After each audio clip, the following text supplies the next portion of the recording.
Your kindness is killing you. That smile, that endless availability, that inability to say no, it's not making you a better person, it's making you a lesser version of yourself. Every time you say yes when your spirit screams no, you're committing a slow form of suicide. You're sacrificing your purpose on the altar of popularity, trading your destiny for temporary approval. The graveyard is full of people who were too friendly to fight for their dreams, too nice to nurture their potential, too afraid of disapproval to disappoint anyone but themselves. You are losing something right now. Every minute you spend trying to make everyone happy, you lose a part of yourself. Your potential is bleeding away while you smile and nod and say yes to things that steal your time, your energy, and your purpose. I want to talk to you today about something that might sound strange at first. Stop being too friendly. No, I'm not telling you to be me. I'm not saying don't care about people. What I am saying is that many of you are killing your future by trying to please everyone around you. You are so busy being nice that you have no time left to be great. Let me tell you about something that happened to me years ago. I was sitting in my office late one night, working on a project that wasn't even mine. A colleague had asked for a little help, and somehow I ended up doing his entire presentation. My phone kept ringing, people wanting advice, wanting my time, wanting favors. And I said yes to all of them. My desk was covered with other people's priorities. My calendar was filled with meetings I didn't need to attend. My energy was spent on problems that weren't mine to solve. And there, buried under all those external demands, was a small notebook where I had written my own dreams, my own goals gathering dust because I was too busy being friendly to work on what truly mattered. That night, I looked at my watch and realized it was 2 a.m. I had been at the office for 18 hours. I had missed dinner with my family. And for what? To be nice, to be light, to avoid disappointing people who probably wouldn't have done the same for me. I realized then that I wasn't being friendly, I was being foolish. I was sacrificing my purpose on the altar of popularity. Many of you are doing the exact same thing right now. You're saying yes when you should say no. You're giving away your most valuable resource, your time, to people who don't value it. You're putting other people's priorities ahead of your purpose. Being too friendly isn't kindness, it's a form of self-sabotage. When you try to please everyone, you end up pleasing no one, especially not yourself. Your relationships become unbalanced. People start to expect your sacrifice. They begin to see your time, your energy, and your resources as something they're entitled to. And worst of all, you start to believe it too. The most dangerous thing about being too friendly isn't what it makes others do. It's what it makes you believe about yourself. You start to think your value comes from how much you give away, how available you are, how much you sacrifice. You begin to measure your worth by how much others need you rather than by how true you are to your purpose. Let me tell you what happens when you're too friendly. You become exhausted. Your energy isn't unlimited. Every time you say yes to something that isn't aligned with your purpose, you're saying no to your potential. You can't pour from an empty cup. And many of you are running on fumes because you've given everything away. Second, you become resentful. It starts small, a tiny voice in your head wondering why you're always the one picking up the slack. Always the one sacrificing. Always the one putting others first. That voice gets louder until one day that resentment spills over into your relationships, poisoning the very connections you were trying to nurture. Or third, you lose respect. Yes, that's right. People don't respect those who don't respect themselves. when you let others walk all over you, when you drop everything to meet their needs, when you consistently put yourself last, you're sending a message: my time isn't valuable. My boundaries don't matter. My purpose isn't important. And people will believe you. And most tragically, you miss your destiny. You were not born to be everyone's assistant. You were not put on this earth to make everyone comfortable. You were created with a specific purpose, with unique gifts, with a contribution that only you can make.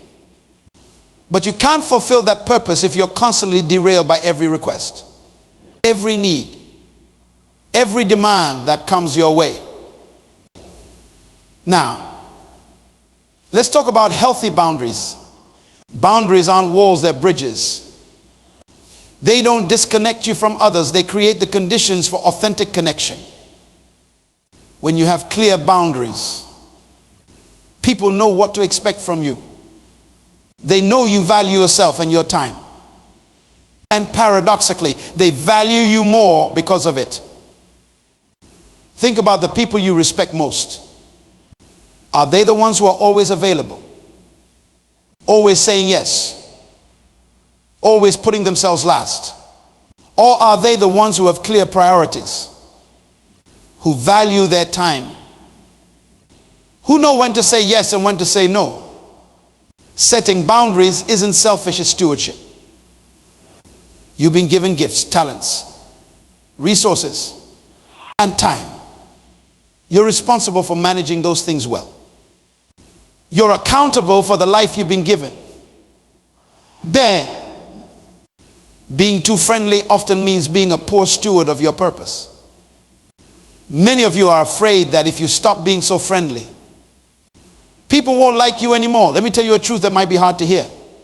If people only like you because you never say no, because you're always available, because you put their needs above your own, they don't really like you.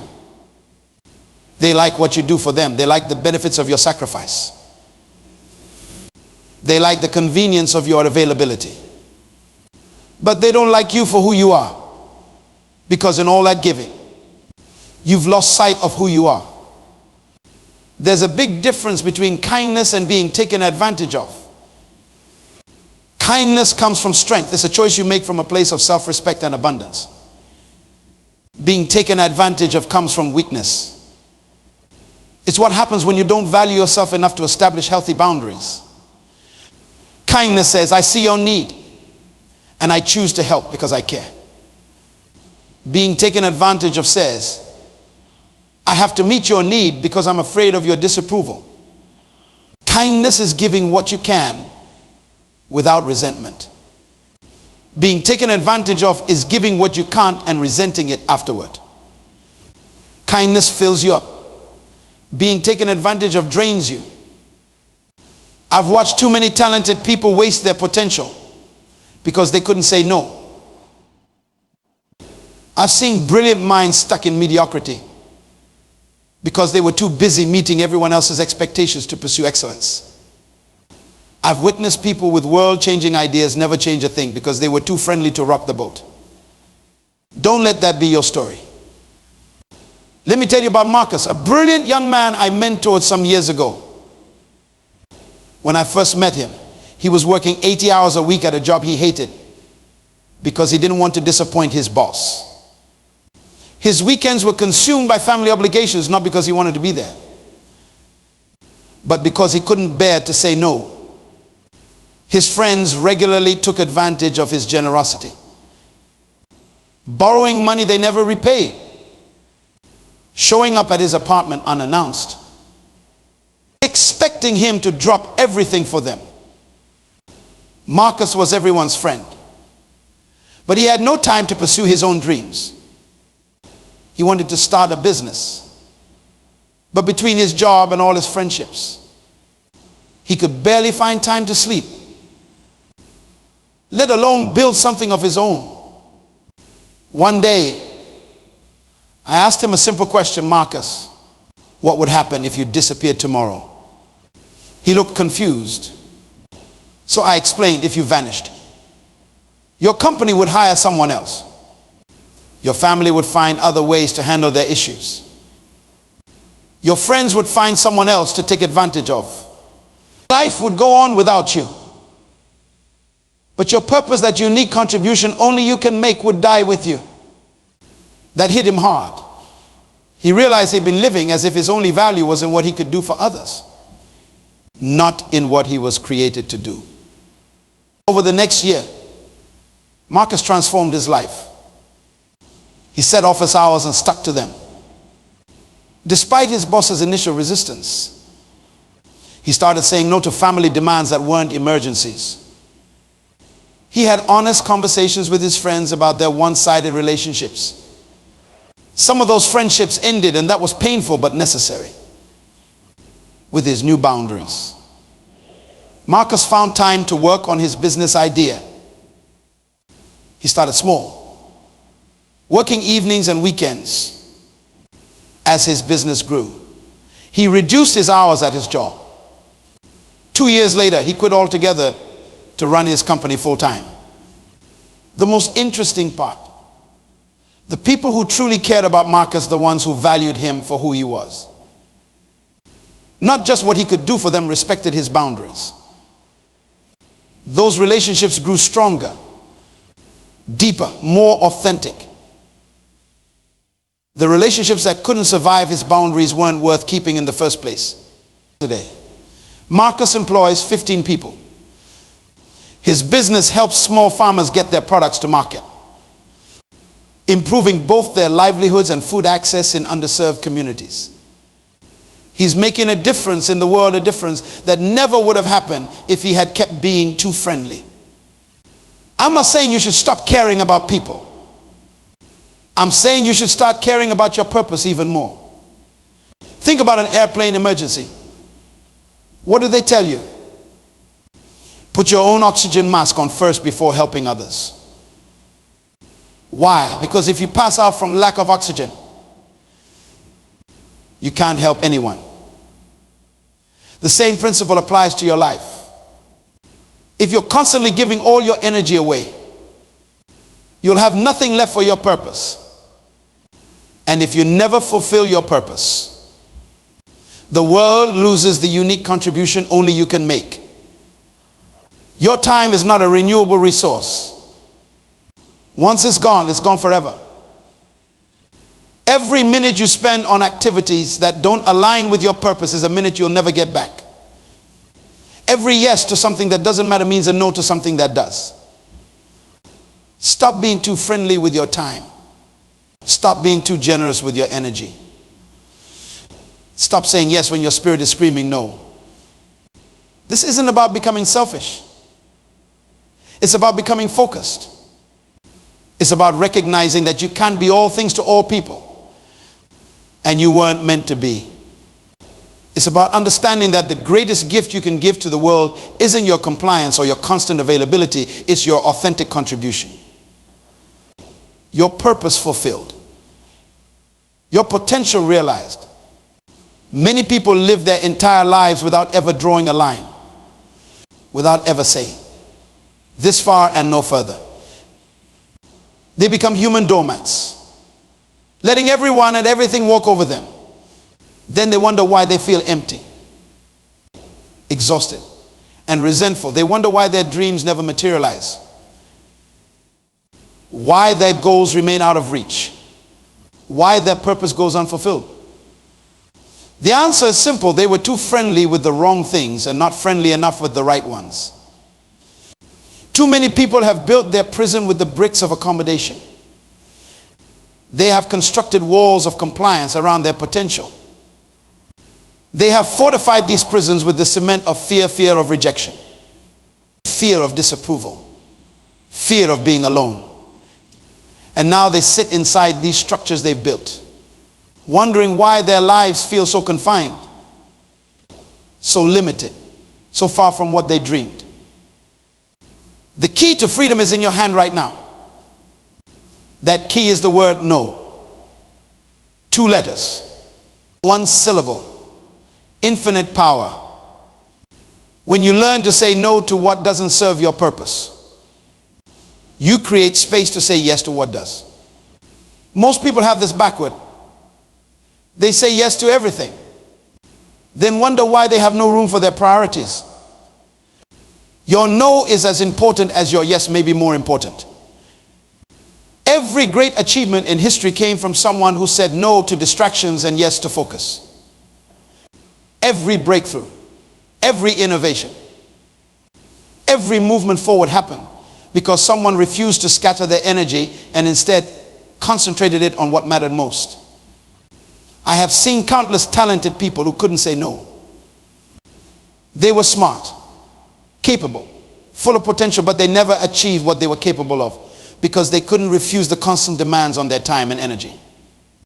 Meanwhile, I've watched people with half their talent accomplish twice as much simply because they understood the power of no. No is not a rejection of others. It's a protection of yourself, your time, your energy, your purpose. It's an acknowledgement that your resources are finite and must be stewarded wisely.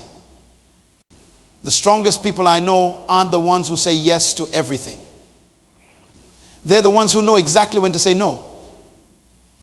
Their no comes from confidence, not fear. It comes from clarity, not confusion. It comes from understanding their worth, not questioning it. Many of you spend your days reacting to other people's urgencies, responding to every buzz of your phone, every notification, every request for just a minute of your time. Those minutes add up. Those interruptions compound. Soon, your life isn't yours anymore. It belongs to whoever makes the loudest demand. Stop giving away your power. Stop handing control of your life to others. Start saying no to what doesn't align with your purpose. And watch how quickly you start moving toward your goals. Now, let's talk about respect. Many people believe that being agreeable is available and accommodating earns them respect. This is one of the biggest lies in our culture today. Real respect doesn't come from making yourself small so others can feel big. It doesn't come from always saying yes. It doesn't come from being everyone's doormat. Respect comes from integrity, from standing for something, from having principles that don't bend with every gust of popular opinion. It comes from valuing yourself enough to expect others to value you too.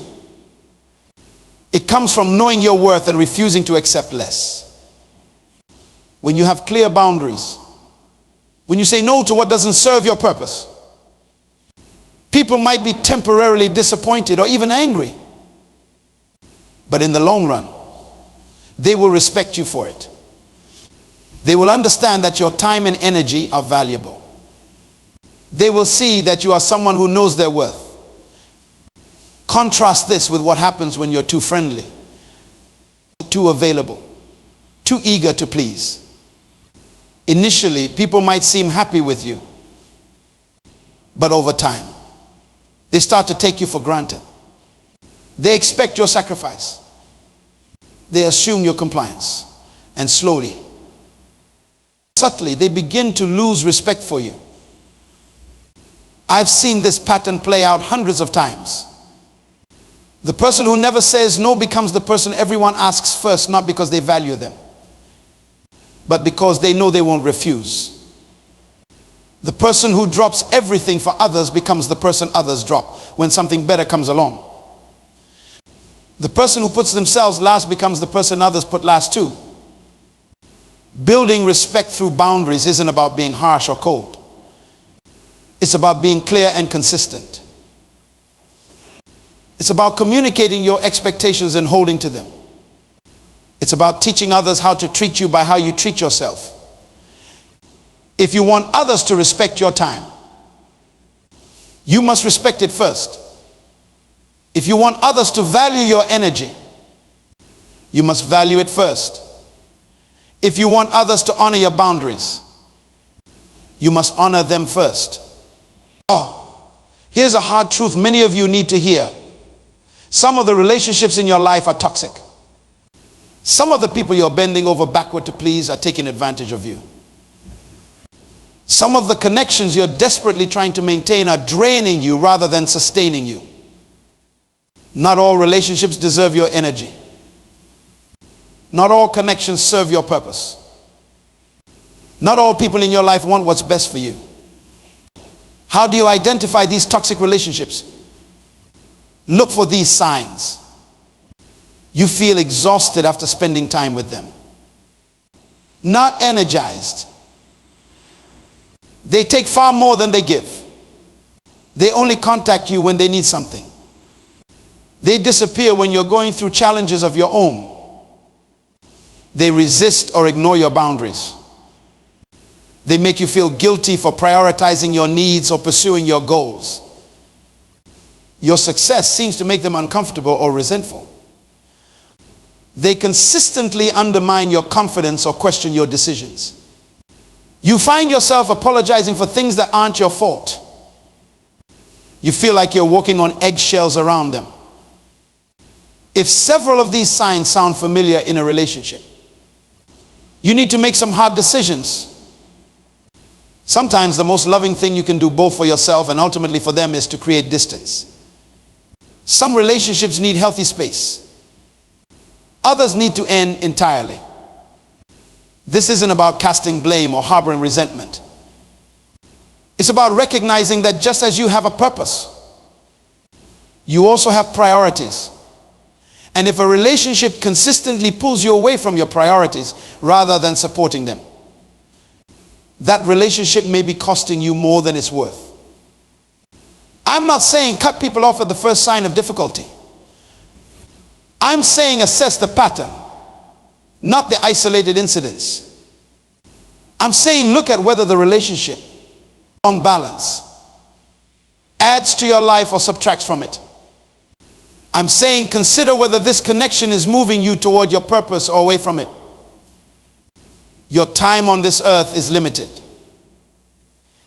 Your energy is finite. You cannot afford to invest these precious resources in relationships that deplete you rather than develop you. This brings me to a critical point. Your purpose and your priorities must align. Many people claim to know their purpose but set priorities that contradict it completely. They say they want to build a business, but prioritize watching TV over working on their business plan. They say they want to be healthy, but prioritize convenience over nutrition. They say they want deeper relationships, but prioritize social media over real conversations.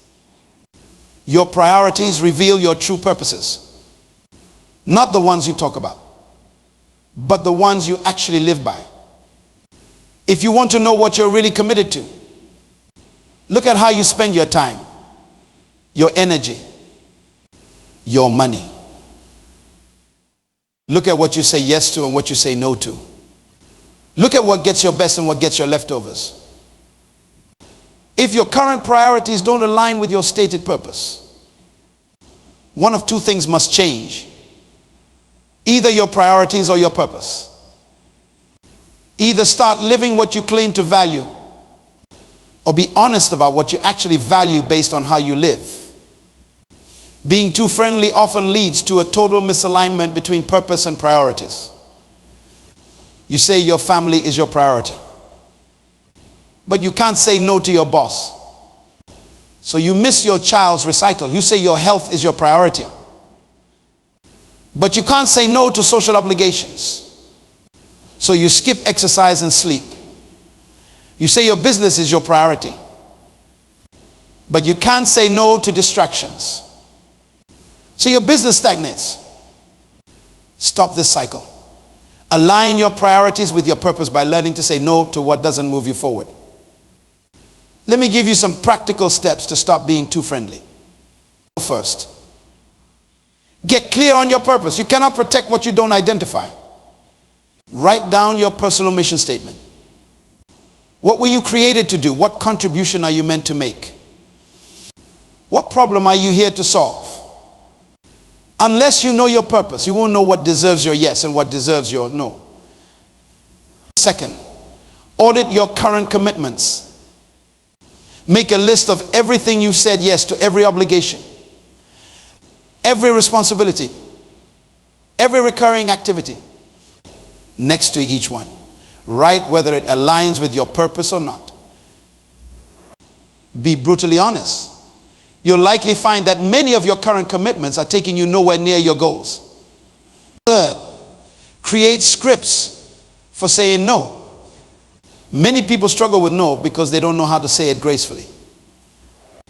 Prepare simple, clear, kind ways to decline requests. Practice them until they feel natural. Remember, you don't need to explain or justify your no.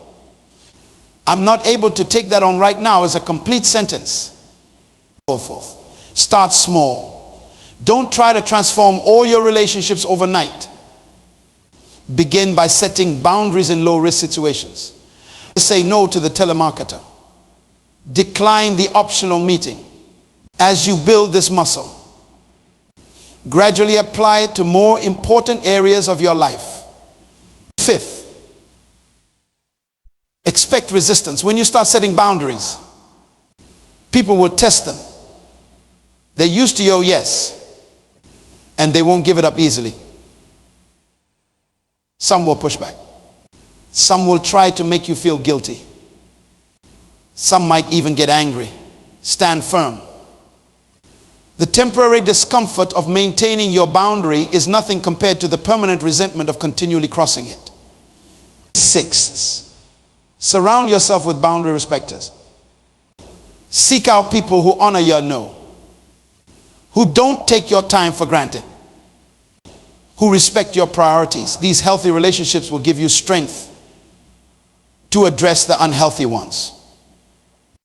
Finally, celebrate your progress. Every time you successfully protect your boundaries, acknowledge it. Every time you say no to what doesn't serve your purpose, recognize the victory. You're reclaiming your life one decision at a time. Let me tell you about Sophia, a woman who attended one of my leadership conferences several years ago. When I met her, she was exhausted, burned out, and resentful. As a community organizer, she had been saying yes to every request, every committee, every cause. She worked 70-hour weeks, was available by phone 24/7, and hadn't taken a vacation in 3 years. Her health was suffering. Her relationships were strained. And despite all her work, her impact was limited because she was spread too thin to excel at anything. During our workshop on boundaries, something clicked for Sophia. She realized that by trying to help everyone, she was actually helping no one effectively, least of all herself. She committed to making a change. It wasn't easy. She had to step down from several committees. She had to start turning off her phone after 8 p.m. She had to learn to delegate tasks. She had always handled herself. Some people in her community were upset, even called her selfish, but she held firm. With her newfound time and energy, Sophia focused on the one area where she could make the greatest impact: youth mentorship. Rather than being involved in a dozen initiatives superficially, she poured herself into this one area deeply. 2 years later, I received a letter from Sophia. Her youth program had expanded to 3 locations and was showing measurable results in keeping at-risk teenagers in school. She had trained 10 other mentors who were now leading their own groups. She had secured stable funding through grants. She actually had time to write properly. Her health had improved dramatically. Her closest relationships were stronger than ever. And here's what struck me most: the very people who initially resisted her boundaries were now among her biggest supporters. They respected her focus, her clarity, her results. by stopping being too friendly. Sophia had actually increased her positive impact on her community. Your story can follow a similar path. You can go from being scattered to focused, from exhausted to energized, from resentful to purposeful. But it starts with a decision to stop being too friendly with what doesn't matter so you can be fully committed to what does. Remember, the world doesn't need more nice people who say yes to everything. The world needs more purposeful people who say yes to what matters and no to what doesn't. The world doesn't need more people pleasers. It needs more difference makers. And you cannot make a difference if you're too busy making everyone happy.